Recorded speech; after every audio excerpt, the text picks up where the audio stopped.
yeah, this question on the relationship between social justice and worldview is an interesting one because, I mean, most missiologists, probably every, cultural anthropologist would say all persons have a worldview. And the tricky thing about worldview, right, it's just kind of implicit. Most people don't sit around over coffee and saying, well, my worldview is XYZ.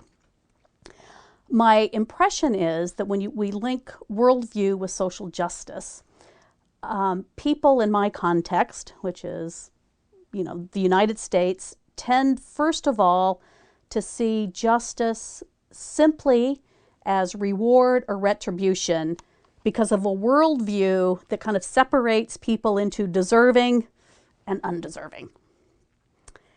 And while this idea of reward and punishment might be a part of social justice, I think this idea of social justice that we come to understand as Christians is rooted not necessarily in a set of theories or ideas about justice.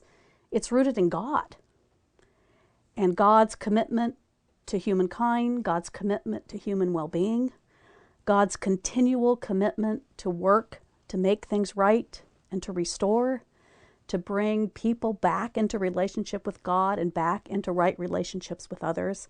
So I think that kind of the God questions, right, deeply inform how we understand social justice as Christians.